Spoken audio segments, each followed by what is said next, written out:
Please bear with me, because it's one of the most foundational things that I'll ever teach. So stay with me, because it's extremely important. So you know the big question, right? What's the big question about free will? Do we have it? Do we have it? Yeah, well, that's for sure.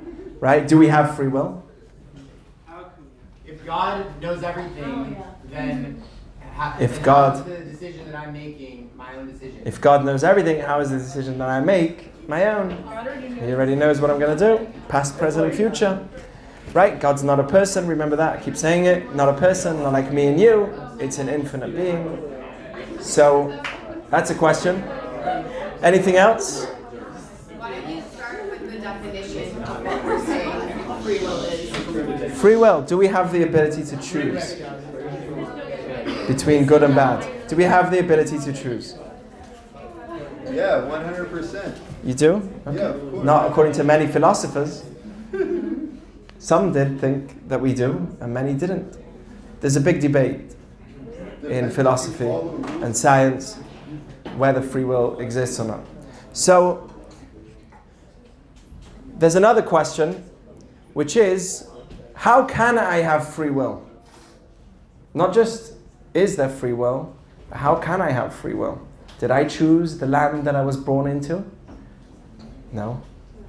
People say, oh, you're part of this Judaism called religious Judaism. We'll call it that way. Right? So they say, you're just a cult. Or these very nice words that they tell me once in a while. You're just part of a cult, right? Is it true? Let me ask you, what happens if you were born in some foreign land, somewhere far in, maybe let's say India, or in some small town in China, and there they have their traditions and their culture that they follow? Would you be any different than them? They live very different lives than us. Living in America here in LA, would you have been any different than them? If you were a good kid, you'd listen, obey your parents and follow the rules, and by the time you hit 18, 19, 20, you'll just do what, because you're a good kid, you'll follow the system. Wouldn't you be any different? So who says we're doing anything that's just because I was born into it? Right? Any of you grew up going to a synagogue? Anyone here grew up going to a shul? Okay. You went there because on your own, or someone took you there? You just walked there by yourself at the age of 2? Right? You had your circumcision by yourself? Oh, that's a disaster, 8 days old. Hey, don't knock it till you try it. All right, we'll leave it there. So, there's a lot that's not in our control. It says, you didn't choose to be born. I'm sure you went through this thought. It's like, at some point we have an argument with your dad or parents. Yeah, I didn't make me. It's your fault, right? So, didn't you go through some point where it wasn't your choice, and it wasn't the land you were brought into? Being a Jew, for most of us, I think, it wasn't the choice. You just are. You choose to stay Jewish and identify as a Jew. According to Judaism, you always will be a Jew. No way out. Ha ha. But you might say, I'm Jewish, but not by choice. I'm Jewish, not by choice. Well, that's suffering. It never happens. Oh, let's just take my job maybe for a few weeks. So I've had so many people tell me, I am Jewish, but I'm not interested. Or I am Jewish, but it wasn't my choice. So please, keep the distance. So my question is like this. Yes, we're asking, do you have free will? But if I do have free will, where is it? Because I didn't choose my land that I was born in. I didn't choose the family I was born into.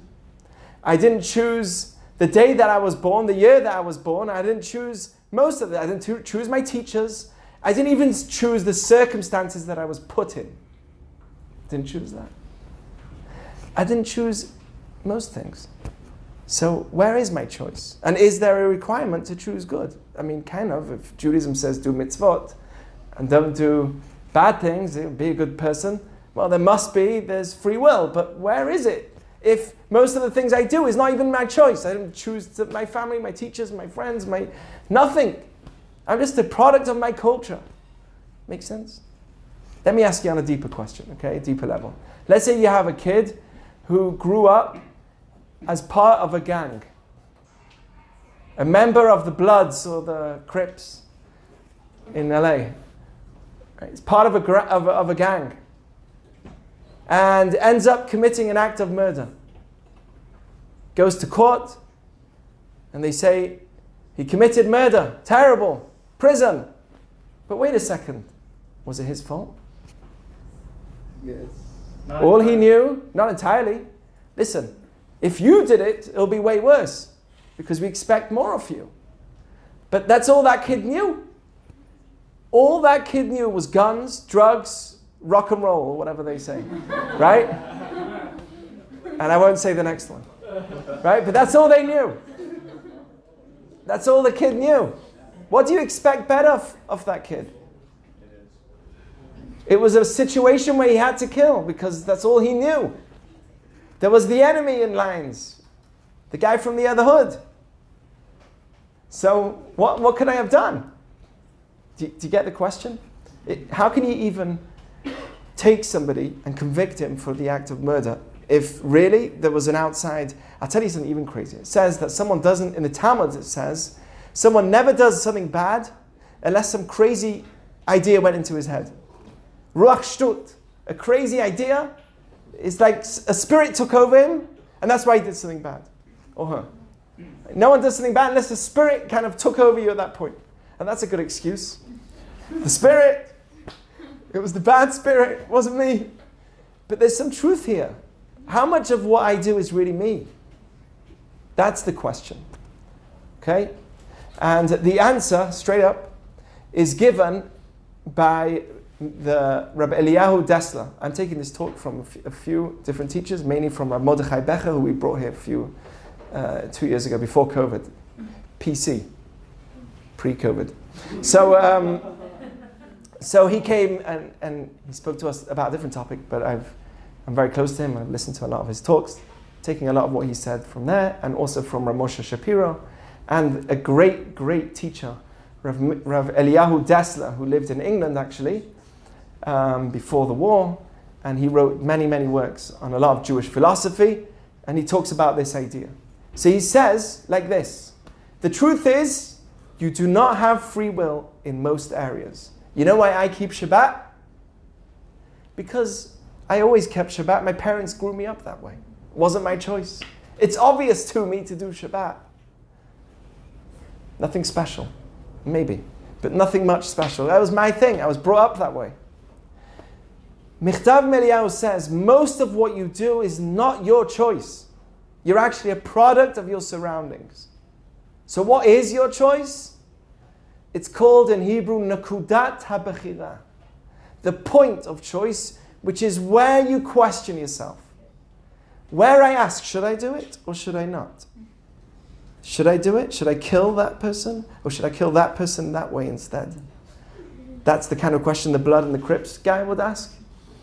For him, where his question is, shows me where his free will is. Your free will is where you ask yourself, should I do it or should I not? The things that are obvious to you are what we call conquered territory. You've conquered them. Either it's too bad to do it, or it's so good, it's so obvious, it's so good, I can never do that. It's too good. It's not me. So there's ideas of conquered territory. There's an example that's given. Anyone know how many people died in World War I? World War I. How many people died? Like 1 million? 1 million? Let me tell you. I wrote it down here. 38 million people died in total. How many died in war? 12 million. 12 million died in trench warfare is what they call it. Okay, trench warfare. What was that like? Well, not as many planes and big rockets and no rocket man. Right? You know what I'm talking about. So there's no rocket, not as many rockets and all that stuff. What they had was,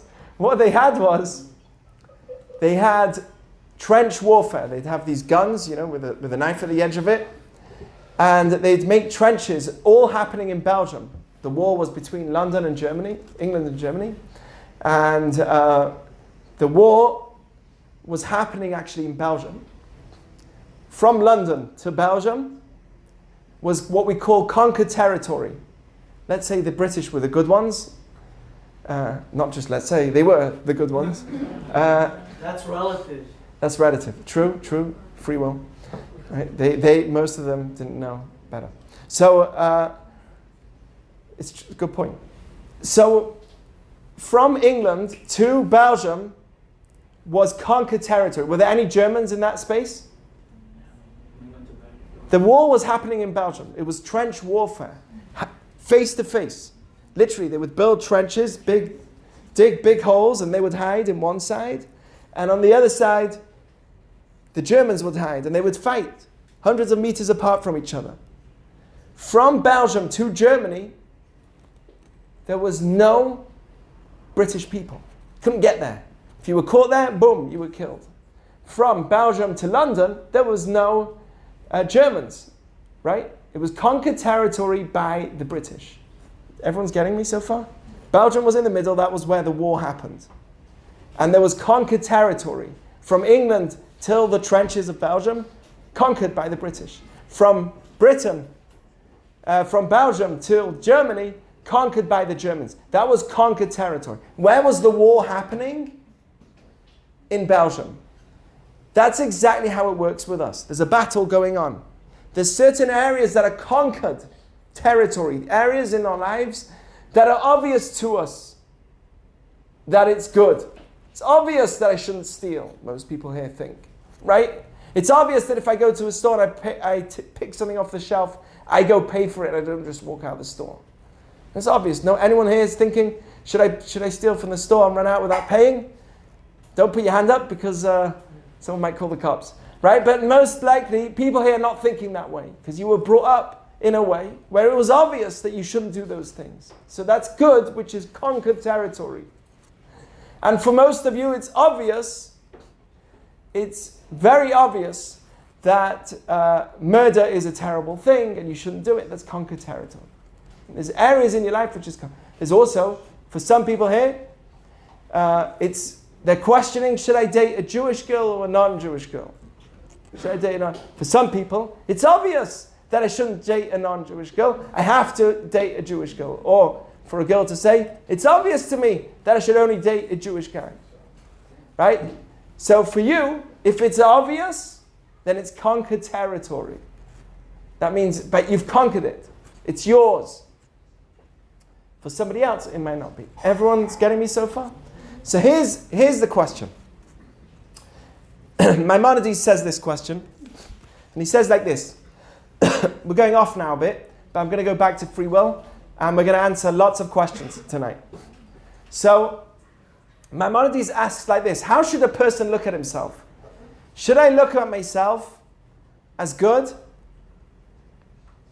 righteous? Should I look at myself as wrong? I should do better?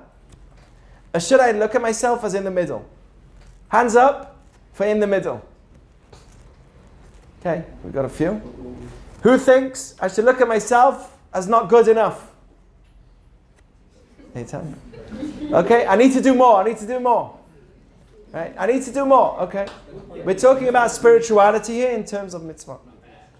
And who thinks I should look at myself as good?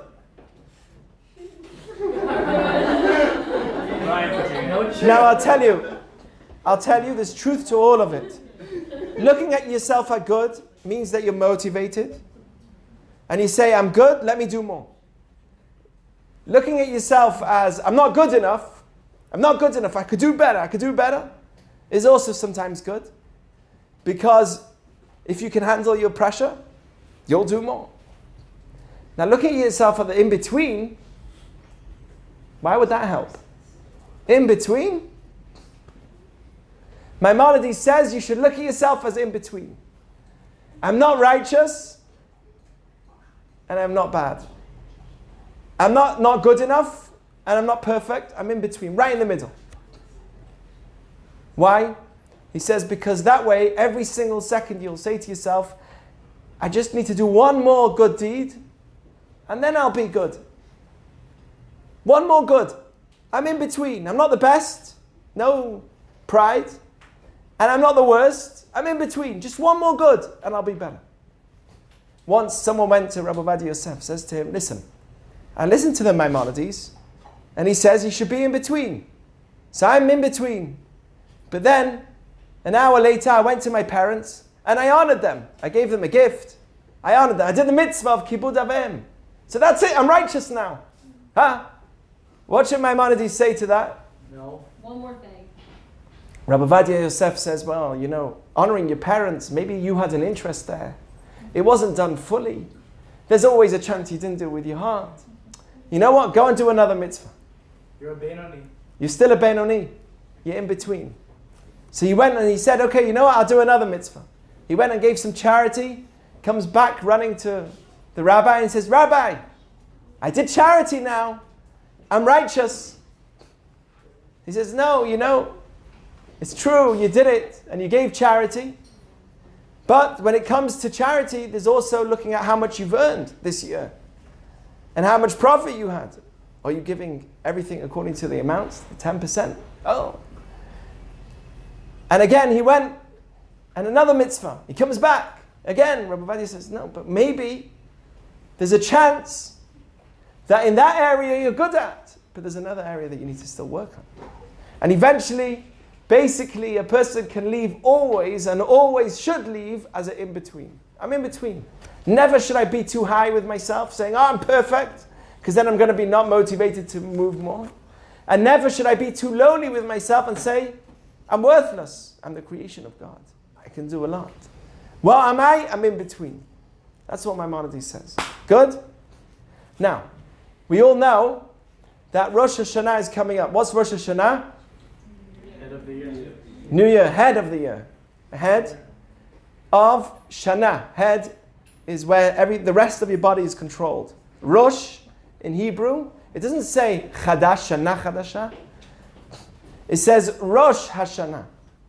Rosh means the head. What does the head do? It controls the rest of your body. Shana in Hebrew means Shinui, year. It means year, but it also means Shinui, change. It's the head of change, the beginning. Beginning is a gift. To have a beginning is a gift. It's the beginning of change. Every single Jewish holiday is about bringing in certain energies. So, the holiday of Passover is the energy of freedom. Okay? We have to define what freedom is. That's another talk I'll save for then. Right? But the holiday of freedom is Passover. Sukkot is the holiday of happiness. Is that what you said? Harvest. It is Chag HaSif. That's one of the names. But also the holiday of happiness. The energy in the air is joy. The holiday of Rosh Hashanah is the holiday of what? Change. Why change? Because that was the day that Adam was created. That was the day that humanity was created according to Jewish tradition. So I'm plugging in to the energy of renewal, beginning, of when I was recreated. And that was the day that God, so to speak, came the king of the world. Why did he come the king? He had a crown on? No, he didn't have no crown. God's not a physical being. But because he created a physical entity, and he's an infinite being, and he's behind everything that he created, on that day he came the king of all his creations. And that's what we do. On the day that he came the king, we blow the shofar, we announce God as the king again. And we start all over again. It's an energy of renewal. And on that day, Maimonides says like this, stay with me, we're going to go back to free will, and it's mind-blowing. Because if you stay with me on this talk, I'll tell you this, don't fall asleep, try not to, right? If you stay with me on this, I guarantee the way you think of yourself and the way you act and do and look at other people is going to change. It's very good for your health. So, Maimonides says like this. Maimonides says that we know that everyone's judged on Rosh Hashanah. Ovrim lefanav kibnei Meron, like on the mountain of Meron. I don't know if you know about how Meron's a very narrow mountain. and only one person can pass a path at the same time. There's certain areas now, they widened it, but when it was written, it's a path that only one person at a time can pass. Every single person is individually looked at by the Creator. That's what Jewish tradition teaches. Not only that, it's all happening at the same second, because God's an infinite being. Kulam b'seker echad. No human being can do that. But according to Jewish tradition, each person's looked at, and all in the 1 second. Isn't that cool? Everyone at the same time. So, it says in Maimonides like this. It says in Maimonides that a person who is righteous, well, what is that? What's a righteous person? He has more good than bad. Will get a good life, okay? On those lines, let me read this language exactly to make sure that I'm not saying something wrong. Every single person has merits, good and bad. The person that has more merits than bad is called a righteous person. A person who has more bad than good is called a bad person. And half is a Benoni, an in-between person, Maimonides says. And that's how you're judged on Yom Kippur, on Rosh Hashanah. On Rosh Hashanah, the first day, if you're righteous, you're judged straight away for life. On the second day, the people that are not righteous they wait and they have to do teshuvah. And the people that are in between, also everyone waits till Yom Kippur, where they can actually do the 10 days of improving themselves, say I regret. There's 3 ways to do teshuvah in Jewish teaching. 3 ways of improving. One is saying that I'm going to stop doing the bad that I did. The second is I say that I'm going to regret what I did wrong, and I don't want to do it in the future again. So there's 3 areas that a person says, on the past that I did, I stopped, I regret it, and I want to change in the future to not do this again. Okay? So within that period of time between Rosh Hashanah and Yom Kippur, the rest of the people, which is how we should look at ourselves, is looked upon till Yom Kippur, and we have to do teshuvah. Okay, so he says that somebody who is righteous is what? Someone who has a bit more good than bad. Wait a second, how does that work? If you're 51% good, 49% bad, or righteous, does this make sense to you? If you're 51% bad, 49% good, then you're not so righteous. And if you're 50-50, in between, 1%, they're all basically the same. What's going on here? What does this mean? Right? Were you ever troubled by this in your youth? Right? What does this really mean? Right? But how can it be? It's true that I have to look at myself and say I need to do one more thing. But how can it be that someone who's 49% versus 51%, it doesn't make sense, it's not logical. Maybe in the physical world, numbers work, but when you can't look at somebody and say, okay, it goes to a different space because he's 1% better than that person. Does that make sense to you? You can't categorize people like that. What's going on here? Okay, so that's the first question. There's another question. And all this is going to be answered by free will. Stay with me. There's a Talmud that says, on Rosh Hashanah, a person is judged, and the decree is on Yom Kippur. Rabbi Yossi says, no. A person is judged every day. And he brings a verse. And Rabbi Natan, another rabbi in the Talmud, says, every moment a person is judged. What's going on here? Is it Rosh Hashanah? Is it every day? Or is it every moment? This is another statement in the Talmud in Rosh Hashanah 16a. You can go check it out if you don't believe me. But that's what it says. Okay? Every year, every day, and every minute. What's going on here? So, let's look at people for a second and then answer this question. Remember what we said. You only have free will in the areas you question yourself, not in the areas you don't question yourself. Okay? So, here's a great quote. Rabbi Elia Lopian, another rabbi that was in England, says like this. He says, everybody in their own eyes is hanging on a thin thread. Anyone to the right of them is extreme. Anyone to the left of them is extreme. Everyone's on a thin thread. I am in the right place. Very different to the Benoni. Yeah, I'm a Benoni in the middle.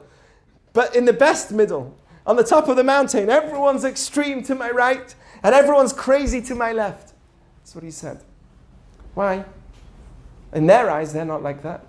In their eyes, they're on the perfect thin line, hairbreadth, saying that I am in the right place and everyone to my right is extreme and everyone to my left is extreme. By the way, this could be political as well. You can look at it like that too. But people think that way too. So here's some examples that I want to give you of different people. So we gave an example of a gangster. He's walking down the road in some hood and he sees another group, someone from the Cribs. And he sees him and he's like, what's he doing in my hood? In his pocket he has a gun, he has a knife, and he has some nunchucks. And he says, okay, I've got to do something. Which one is he going to use? Is there a question whether he's going to not use something? For sure he's going to do something. That's an assumption. I'm talking about when it's not an assumption. Oh, okay. This is not a real case. I'm just giving an example. Okay? It's for sure. The case is that all he knows, that guy's in my house, I'm going to kill him. Let me give you another example of someone else. Someone who's online, and he would never kill someone, but he works online and he knows how to hack into different accounts, and he could take some money. So his question is, should I steal some money from people online without them ever knowing about it? Then you have another person, that's person number 2, right? The online guy, the online, what would we call him? Hacker, or maybe, okay, no names, right? Then number 3 is a good guy, right? His question is, should I pay charity or not this month? And, I paid my taxes, I have a bit extra, should I give charity or not? And then you have someone who's super righteous. Not only should I give charity, but where should I give my charity to? Good one. So let's go through these people. Okay? First guy, the gangster. If he decides, you know what, today I'm going to be a good guy. I'm not going to use the knife. I'm not going to use the gun. I'm going to beat him down till he's almost out. Was that a good decision? Yeah, at least he's alive. At least he's alive. For him, was that a decision good, Omri? I think there's Please don't. some merit to it given the context. For him, for the gangster kid that will normally kill. He's going to heaven. For his level. For his level. For his level, was it a good decision? The answer is yes. Okay, for us, not good. For his level, that was good. The guy that's online, that's hacking, decides, today I don't want to hack. Instead, I'm going to, make some kind of fake account and get into some chess game and mess up the game, like some online game or whatever, and then come out. Right? Instead of hacking, I'm taking money, I'm just going to mess up someone's program somehow. And bet on the other guy. Well, maybe. But no making money. And I'm just going to mess up someone's computer for fun. Right? Is that a good decision for that person? Yes. For us, depends. Okay. Let's say the guy that sometimes gives charity decides, I'm going to give charity. Good decision for him? Very good. And the person that decides not only where should I give it to, gives it to this person that's most in need, and then gives to everybody else as well, and he's amazing, giving charity. Yeah. That person's a good guy. Everyone's making a better decision over the other one. Okay? But the question is it the better of two evils? Or is it the better of two goods? Or one good over an evil? Okay, that's the question. From what perspective? Well, for the gangster, it's the better of beating the person versus killing him. So it's still the better of two evils, but at the end of the day, for that person, it's the better, which is hitting him and not killing him. So let me give you a small idea. This is called trench warfare. When that gangster decides to not kill, and decides to knock the person down, right? What's his next choice going to be? He's moved up in the trenches. His war has now gone to a new place. Because he made the decision to not kill the person and only beat him, his next time, he will just let him free and won't even beat him. His questions next time will change because he overcame his previous question. Right. And that's why in Hebrew, the word for bechira is destruction. Bocher is also cherev, to destroy. Why? Because every time you make a choice, you destroy the previous place that you were in till now. So you were given free will. This is what Nachman ben Breslov says. You were given free will to destroy your free will. Very deep concept. You're given free will to destroy your free will. Meaning every time you make the right choice, you're destroying the previous questions you had. You take yourself to a new place. Nice. Okay, makes sense? So, let me give you an example of the righteous guy. His question was, where should I give the charity to? So there's a story of a Hasidic master who someone comes to his door. Many people come to his door. One person says, Rabbi, please help me. I have no money. I need 1,000 rubles. My family, I'm marrying off my daughter. No money. I need the money. I don't know how to do it. So the rabbi says, you know what? Wait here a bit. Let's see who else comes today. 5 minutes later, someone walks in. Says, Rabbi, I made a great deal. Here's some of my money, my maaser, my tithing. I made 1,000 rubles. Here, take it, Rabbi. This is for you. The rabbi says, what? He's giving me 1,000 rubles. The other guy just asked me for 1,000 rubles. It's from God. Takes the money without questioning it and gives it to the person they asked, that's sitting outside. They asked for the money for his daughter. Gives him the 1,000 rubles. And the guy says, thank you. Wow, this is amazing. Thank you for the money. And he starts walking off. As he walks out, the Hasidic rabbi, the master runs after him, says, wait. Give me the 1,000 rubles. He snatches the money back from him. And the rabbi goes into his room and he starts counting the money. 1, 2, 3, 1,000. He's counting, he's looking. His students that are with him are like, what is he doing? He gave the guy money, took it back from him, and now he's counting it. What's going on? After he counts all the money, he said, okay. He runs back out, finds the guy that wanted the 1,000 rubles, and he says, it's fine, take it. And his students look at the rabbi and they say, Rabbi, what were you doing? What was going on? Why did he take the money, give it back to him? Now he ran off. What's going on? What were you doing? He says to him, listen, I saw he asked for money and there was a coincidence. I mean, there's no coincidence. It's from God, right? And all of a sudden, straight away, he gave me 1,000. So he wanted 1,000 rubles. 5 minutes later, someone else gave me 1,000 rubles. So I said, for sure it's for him. But then I said to myself, wait a second. Is it the right thing though? I have many people that need money. There's some people that need 10 rubles, 20 rubles. There's many people why should 1,000 that I was given all go to this one person? Maybe that's wrong. I shouldn't have given it to him. So he started taking the money back, starts counting it, then he says, you know what, I gave it to him at the end. You know why I gave it to him at the end? Because firstly, I already gave it to him and now I made him disappointed.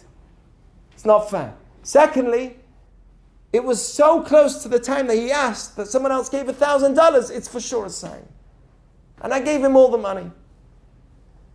What kind of thought is that person thinking? That rabbi? What kind of thought is in his head? God has the power. Right? God has a power. He's thinking, when it comes to charity, what's he thinking? Should I take the money for myself? No, you should give it to the people most in need. There's not even a question. He's conquered in his mind to when someone gives you money that you don't take it for yourself. It's all obviously for somebody that needs it. There's no way that for him, no way that I'm going to take it. Let's say the gangster was given $1,000. And someone says, hey, I made a lot of money recently and I'm giving it 10%. Here, my gangster master, take my $1,000 and use it for your good of, I don't know what, right? Use it. What would that gangster think to himself? Better quality drugs, non-GMO. No, for sure he's going to think that. But if he's... You can see that Brian's not a real gangster. Why? What would he really be thinking? He gave me $1,000 and he's giving me 10%? Where's the rest of his deal? Where's his other 10,000? Where's that rest of his money? I want it. Right? That's what the gangster would think. But the rabbi wasn't thinking, where's his money? Not even, should I take the money? Where should the money go to? And is it the right thing to give it to this person versus that person? Where you ask shows where you are. The kind of questions you ask yourself shows what kind of person and where you're holding. Okay, so free will was given, we're not finished yet. Free will was given to eliminate free will. I know you're going to have questions because I've still not answered where is the free will and how is it fair for the gangster, right? But let me just get to the answer here because I want to tell you. Now there's two ways that a person can fight his free will. Remember, where you question yourself. There's two ways you fight your free will. One is the rational way, and then there's another one which is the radical way. What's the rational way? Day-to-day struggle.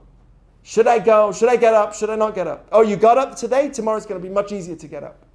You got up the next day? It's going to be much easier the next day. Right? If I make it my routine, should I or shouldn't I? Should I, shouldn't I? Wherever you ask yourself, the next time is going to get easier. Wherever you're asking yourself, should I or not? If you do the wrong thing, the next time, your questions are going to be harder, more wrong, right? You've gone down a stage. A person either goes up like this by overcoming each question that they have and takes the better choice of the questions that they're facing. Or you've got the radical approach. And that is where someone does something which is very different. And you can only do that once or twice in your life. Okay, like when you have a war, there's trench warfare, there's the daily battle in the war, and then there's the one-off big bomb that you throw, the big rockets, and it moves the whole battle to a new level. So there's these big bombs that you could throw in your life. For instance, moving to another apartment, moving place, moving sometimes out from your home, from your parents' home. Getting married, that's a huge change. Moving country, huge change, right? That's a big change. The minute somebody does that, his whole free will and questions could be in a totally different place. Like somebody that was in some gang and was caught with weed or whatever, and was in trouble, not just weed, but a lot more, and eventually takes his trip and decides to go to Israel for a trip. He travels around, eventually ends up in Israel, and he's at the Kotel, the Western Wall, and as he's there, someone comes up to him and says, "Hey, yo, would you like to hear some Jewish philosophy somewhere near here?" And he says, "No." "Would you like to hear some Jewish philosophy with some free food and a place to stay?" Maybe. So he went to Aish and started learning there and left his world of being some gang member and eventually ended up in Israel, ended up in an environment that's completely different. Now, if he would have stayed in that previous environment, it would have been very hard for him to make those choices. But because he changed his environment completely, he completely changed, and eventually he got married and he has a whole family and lived happily ever after. It's not always the story, but there are many people like that. Like Yom Tov Glazer. Who? Nissim Black's got a story. Right? All these people that made the big changes in their life, the same with us. There's questions that we have, but when the moment comes that we make a big decision, like should I get married versus should I just do this random date, check people out for a while, and then date somebody else and check them out for a while. Let's think about marriage, right? So that's what we call making a radical change in your life, because the minute marriage comes in, you're thinking different things, hopefully. You're not still a teenager or somebody who's running into bars or someone. Your life starts changing in a different direction. Suddenly you've got a kid in your hands. It's like kind of weird if you're just running out and saying, "Hey, see you, honey, and I'm going to this party 2 doors away, I'll try to keep my clothes on, or whatever, right? It doesn't make sense. You can't be crazy after you get married, right? It's hopefully because you made that big decision, you change also the place that you're in and the questions you have. Make sense? Okay. So there's the radical change and the radical approach and the slow approach. So a person can change himself daily by changing every single decision he makes, or make a huge step by moving to another place, making those big decisions in their life. Okay? Now, I'm going to finish off with 2 more points, and then you can ask questions. First point is, after all what we said, is the choices that you make builds the map and where your child will be, what kind of battle your child will have. So whatever choices you make in life, wherever you leave off, wherever you are, you're that kind of person, well, that child that you have is going to be similar to the place that you're in. You can't make your child be in a different place than where you are. It doesn't work. The choices that you make will put your child and make them have questions. The free will of your child is the result of your free will. Now that is a scary thought. Think about that for a minute. Second point I want to tell you is, an uninformed decision is not necessarily a free will decision. If I choose to do something not because I've thought about it, but only because I felt that way, or my culture made me and that's the way I always did it, it's called an uninformed decision. Uninformed decisions are most likely driven by environment, instinct, how you feel, right? Yeah. Least likely to be done because you thought about both sides of the coin. And that's why, listen to this, we're right at the end of the Torah. The Torah is in the last Torah portion. And only in this week does the Torah tell us, choose life. There's good, there's bad, there's blessings, there's curses. Right at the end of the Torah it says choose.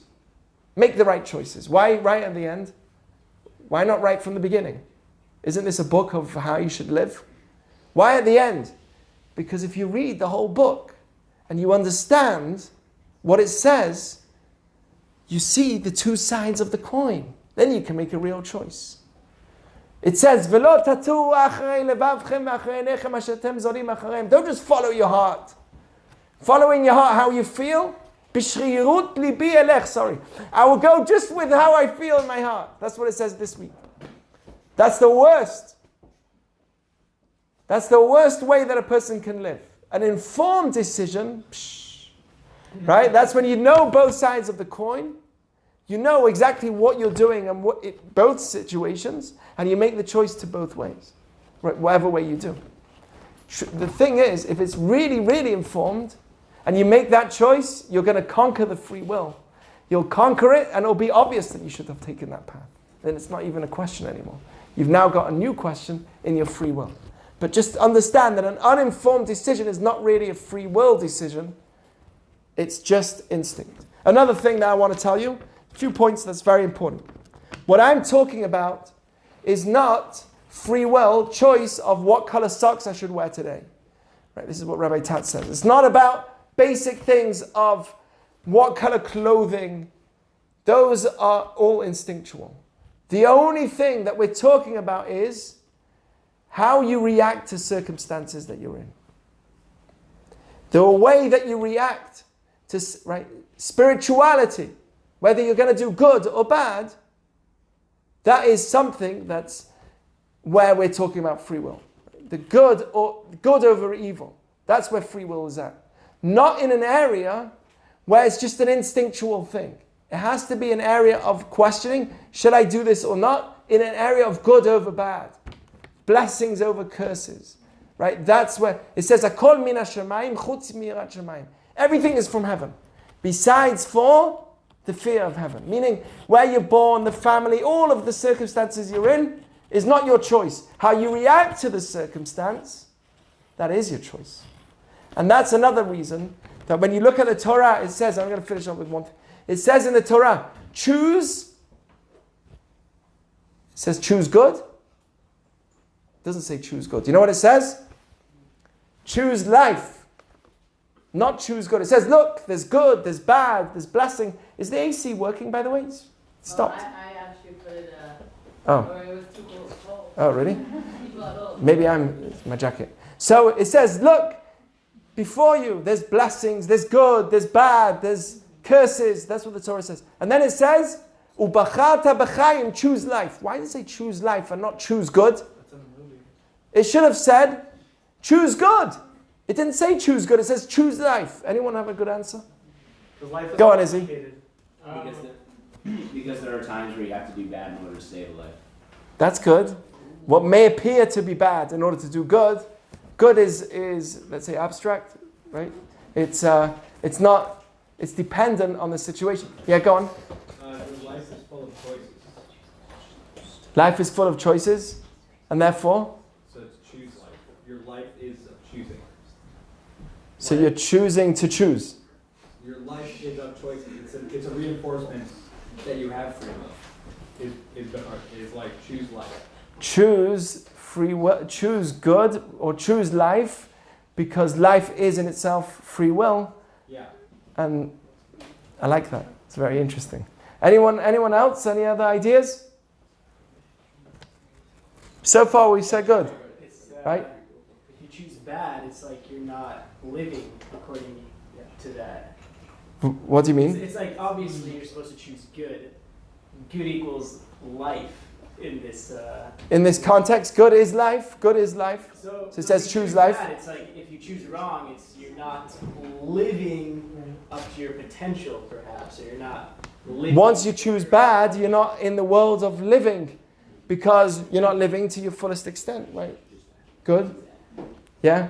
I was just gonna add to that sometimes if you don't choose bad, then you won't learn to do good. Like you have to kind of it's like we're not angels in a way, so it's like that's why you have to choose the life, but not choose bad or good, because sometimes you will choose both good and bad. Right, sometimes you will choose good and bad, similar to what Izzy said. And I want to add on to that, which is exactly what everyone is basically saying, but another idea here, kind of just defined differently. So when you choose good, sometimes it's not easy to choose the good. It's very hard. You can't see the good. Let's say someone's going through a very difficult situation. The circumstance you're in is not good. It's horrible. Somebody is in a situation, God forbid, the Holocaust. They went through the Holocaust. How can you choose good? Because I have no motivation at all. Make sure that the choices that you make are choices that will give you life. Not just choose something which is good over bad, but choose something that gives you life. What is that? Torah. The study of Torah. Right? What else gives you life? Leman tichyeh, in order that you should live and your future should live. Something which is long term. Not just investing in the now. The instant gratification. Life is something which is long term. Right? Something which isn't just about the now, it's also the world to come. It's about doing, let's say, good, which gives someone else life. Good is also about life in the long term. That's where life is. Anyway, to answer the questions that I asked originally of Maimonides, how can it be fair that someone's 49% versus 51%? The guy who's 51% good is better than 49. What's Maimonides saying? Simple. He's saying, what kind of questions are you having? Where are you on this big map? Where are you on the map? How much good is in you and how much bad is in you? How much is obvious to you that you should do good? Where are you? How much conquered good territory do you have? That's what Maimonides is saying. Where are you in general? What have you conquered? The person that's asking, how much charity should I give? Or where should my charity go? Just by his question, I know where he's holding. The person that's saying, should I kill or should I beat the person down? It might not be their fault. For that person individually, great. It's a great decision that he made to not kill the person. But on the map, not conquered much good. It might not be his fault. It might be the result of the family he was born into. But at the end of the day, he still has free will, but he doesn't, on the map, most of evil has conquered him. He's not really conquered that much good. Makes sense? So that's what it means. in the Talmud when it says every year on Rosh Hashanah and Yom Kippur a person is judged. What does that mean?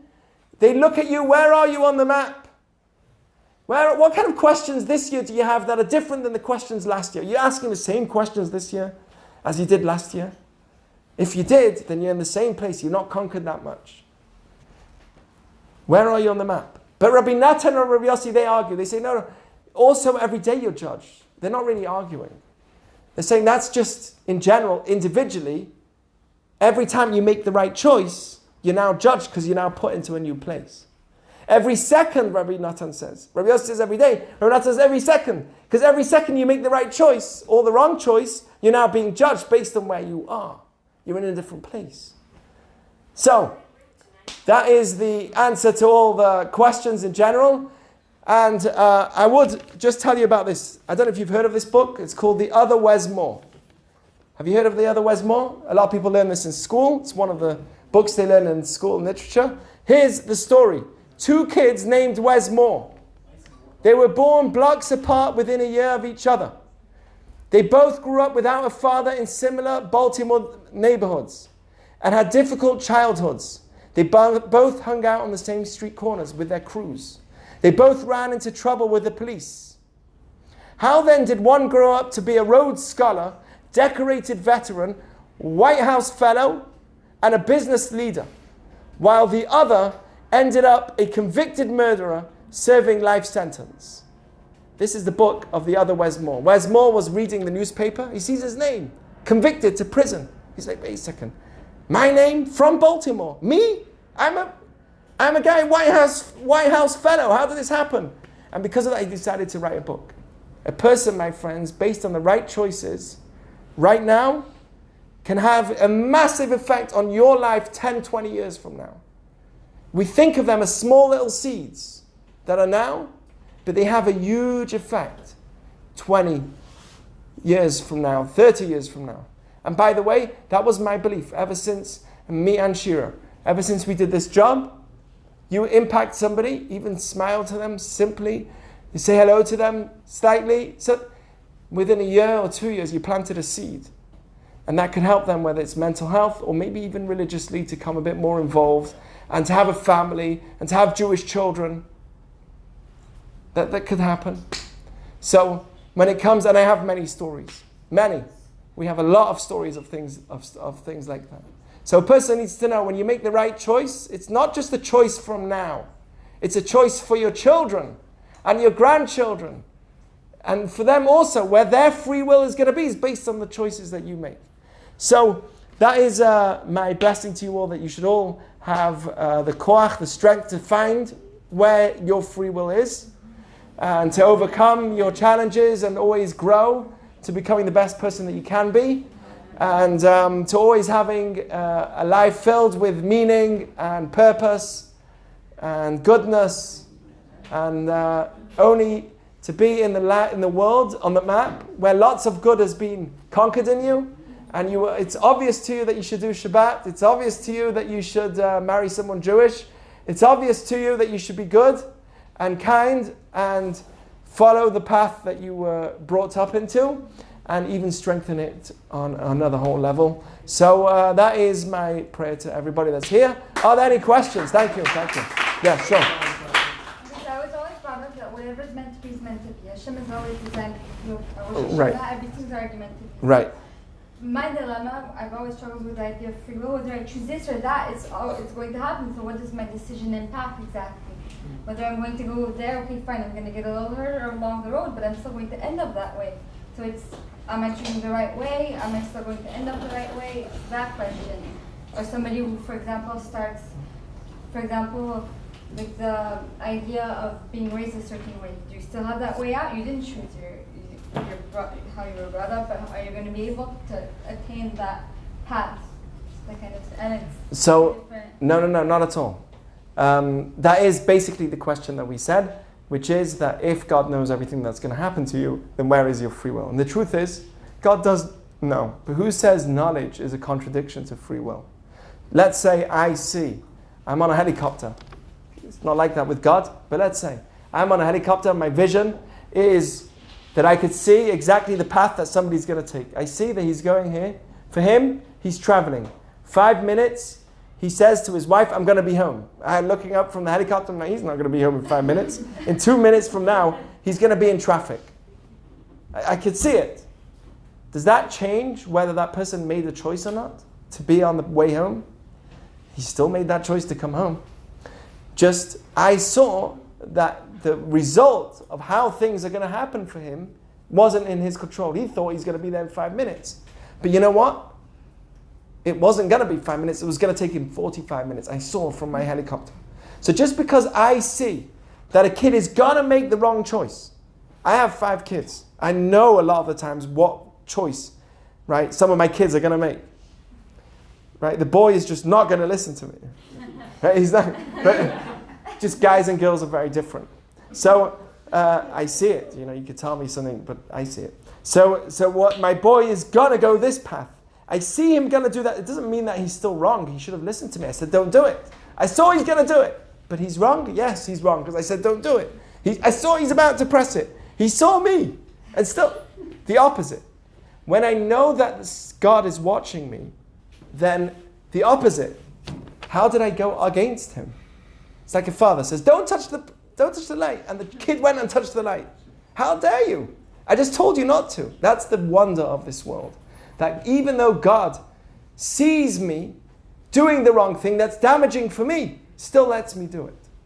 So even though he knows that I'm going to do what I'm going to do, according to Jewish teaching, since I understand that I can choose this path that I'm going in, it's still within the realm of free will. Knowledge, basically, is not a contradiction to the act that I'm doing. Just because someone knows from above what I'm going to do, doesn't mean that I'm still choosing to do it. Here's my paper. I decide to put it down on my knee. No, I didn't. Oh, I went up. Okay. Right? You know, it's my choice at the end of the day. Even though God knew that I was going to put it in the knee eventually, but at the end of the day, as long as I know that I can choose and it's within my control, it's still within my realm of free will. Yeah. I was going to say, I heard a really good analogy Please. that helped me kind of understand this idea. Yes. Like, if you watch, like, let's say like a boxing match happened, but you're watching it later, like everyone knows what the result was, like even because it happened. But when you're watching the video, Beautiful. Those people still, even though it happened before and the result happened, those people still made a decision. So like, because God isn't confined to time, like Beautiful. He can see what happens, but we're still living through it and making decisions. I love that. It's a beautiful example. Beautiful. Yes. So I just had like a question. Also, in the Torah, a lot of times you have different prophecies come up, and they tell you, if you're gonna do this, right? Right. Then like why don't like there was a prophecy of Ezekiel, like when the Beit HaMikdash was getting destroyed, right? He's like, oh, don't do tshuva, but at the end of the day, it's like still the result. So why is there even prophecy in Judaism? What's the point of having prophecy if the result is already dictated? Dictating, what, like that idea. Okay, so the idea is that the prophecy will hold us to a much higher level. Okay? So, for instance, like this. Is it obvious to you that if you put your hand in fire, you'll burn your hand? Yes? The more clarity you're given, right, the harder the free will is, the harder the choice is, but the higher the consequence is for your choice. Right? Clarity means you know that it's going to be wrong for me. So when there is prophecy, it means that the Jewish people had a bigger clarity that this was the wrong thing for me. And therefore, the repercussions for their mistake was much greater.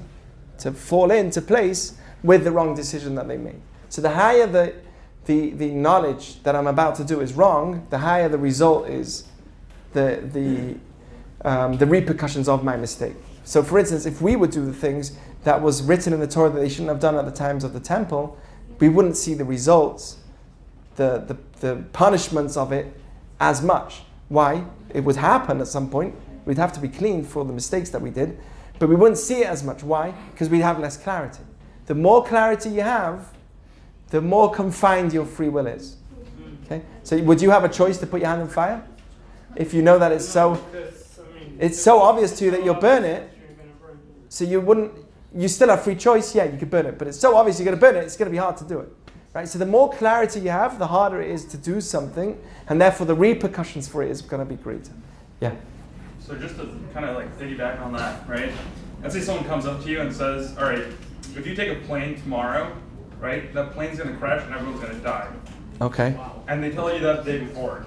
So then, do you not go on that plane because the plane's going to crash and everyone's going to die? Or do you know that and still get on the plane knowing that that's what's going to happen? So today we don't have prophets. Yeah. If somebody tells you that, you'd say, and I'm sure this has happened before, don't go on the plane. It's going to be like some crazy, someone's got mental health issues or something like really bad, right? So they'll have like, I had this hallucination or whatever, and I don't think you should go on the plane. I'm sure it's happened many times. And the person says, goodbye, I'm going on the plane. And guess what happened? They went on the plane and they were fine. So prophecy doesn't exist today anymore. People can't say, I know for sure that this is going to happen bad, because prophecy doesn't exist. So if they are really sure and they have a feeling and it makes you uncomfortable and you choose not to go, fine. But how many times has this happened that someone says, don't go on the plane, something bad is going to happen, and then really something bad happened and you listened, you didn't go on the plane, and everyone else, the plane fell and everyone else got hurt. How many times did that really happen? And the answer is, it doesn't, because we don't have prophecy today. You've heard stories the other way around, like 9/11 stories where someone didn't make it to the office that day because of something else. But that was God planning the system out that they shouldn't go, not that humans are intervening and saying, hey, don't go. It was just because God made it that his circumstance was that he's not going to go. Right? And he needs to now, if he didn't go, the reaction should be for that person, wow, God made me not go on that day specifically. I went every day of the year. That day I didn't go. That must be a message for me. You have to learn from that something. Okay. Otherwise, the consequences are serious. So if God really wanted to kill you, let's say the next day, and you didn't get on that plane, there would be another reason for your death. No, this sounds like that movie. What's that movie called? What's it called? Final Destination. Yeah. It reminds me of that. Because it's final. That concept is wrong. That concept is wrong. What the concept should be is, I was meant to be on that plane and I didn't get on it. I have an extra requirement to be grateful and thankful and be happy that I'm alive, and an extra requirement to do mitzvot and do good because there's a message for me here. I don't know what it is, but that's what someone should react with. Not, God saved me to kill me again in 5 minutes later, right? But he saved me so that he wants me alive in this world, and I need to do something good to make up for all those lives that were lost, right? It should be bringing better energy into the world and learning from that situation. Yeah. You mentioned how it was God who saved, in this example, God who saved that person. But how do you know when it's God's will versus free will? So who's to say that wasn't the person's decision? So, in that example? right. So God's will is in everything, besides for how you react to the situation. So truth is, the person that didn't go on the plane was God's will. The person that did go on the plane and got killed, that's also God's will. That was also God's plan. We say, it was a blessing from God because I made this money. Well, it's also a blessing from God when you didn't make the money and you lost it. That's also God playing in play. Meaning, whether things go good or bad, the circumstance that you're in is not in your control. What is in your control is how you react to the circumstance you're in. Some people go through a very difficult situation and they react to it, they give up life and they say, I don't choose life. I choose to be in bed and make myself unhealthy. And right, there's some people that say, no, the situation I'm in is bad, but I need to take control of how I react to that situation. So that's in your control. Yeah. At the end of the day, is it God's will? Yes. But it still is your free will. Now, why? Because as long as... What do I mean is it God's will? Because God's will was to have you alive. God's will was that your heart should pump. God's will is that your body should work. God's will was that you should have food today. You should have money today. You should be in that place today. God, right? Every single situation that got you to that situation, when you made that money or whatever decision you made, was God's will that allowed you to do it. God forbid if someone decides to, God forbid, end their life. To what? End their life, God forbid. You would say that's their will, God's will. I mean, the ultimate. It's both. What ultimately happens is God's decision. It is at the end of the day God's will, but that person's responsible for what brought him to that situation. Meaning, he had a choice within his situation to maybe think differently. Right? At the end of the day, some people try and commit suicide, it doesn't work. Oh, that's strange. Some people do it and it did work. Right? So even that is not really within your will. Meaning someone jumps and somehow there was some soft cushion at the bottom and he's fine. That was God's will too.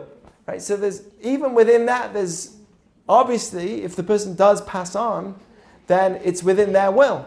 But what brought them to that situation, and whatever it was that brought them to that situation, they will, in their situation that they're in, right, the family that they were brought in, all things will be taken into account, and at some point they will be accountable for something that they did.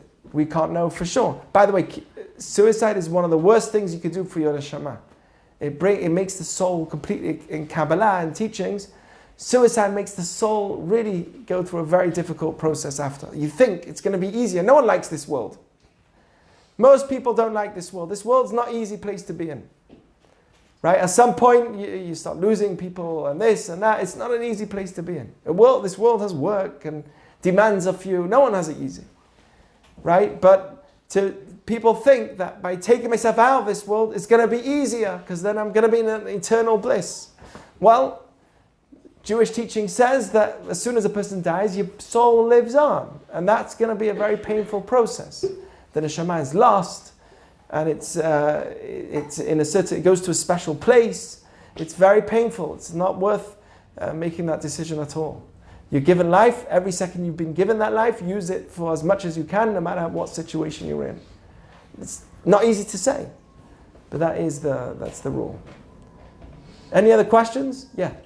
So then there's no such thing as randomness? There's no such thing as randomness. What do you mean? No, all of it is. Yeah, there's no such thing as randomness. God is involved in everything. Humans are wired to not think of things they can't see. They only think of things they see. So then high impact events that are random don't matter? Give me an example. Because I'm not following. An unforeseen high impact event that we would consider random. Why did you see it? Black swan, you mean? Yeah. Like the pandemic. So why did you see it? So God sees it. If you saw something that you say humans are trained scientifically to see things which they're used to seeing, and suddenly you randomly saw something, that's even a greater proof that there's divine intervention in that thought. So from the eyes of God to us, there's no such thing as random. No. Yeah, there's no So such thing. from us above, there is. Well, from God's eyes, the randomness is when you make a good choice. So it's perspective that determines it, not. Is that what the major conclusion is? I hope I didn't leave you confused. The major conclusion is, yes, it is somewhat based on perspective, but you are also accountable in every situation you are, right? That's why you can never judge someone. You can never judge somebody else. Because based on that person, the family he was brought up in, and he was brought up in a gang family, whatever, he did an act of murder, you can't judge him. You don't know exactly what situation he was in, right? That got him to that situation. That's why we need the Torah and the guidance of the Torah that tells me, oh, that person did an act of murder. There's an underlying theme of good and bad that we need to stick to have a healthy society, right? You need the Torah to guide me, but truthfully, between me and you and between God, for sure, He knows exactly what's in that person's heart, and a lot of what he did wasn't within his choice. But what was in his choice, he's accountable for. And what's not in his choice, maybe his parents will be accountable for. Maybe his friends will be. Someone's accountable for that too. Whatever's within within what you question yourself, you are accountable for. And then there's the overarching truths that never change. Thou shalt not murder. These are truths that don't change. Yeah. Any other thoughts? Okay. We're good. Thank you. Have a good night.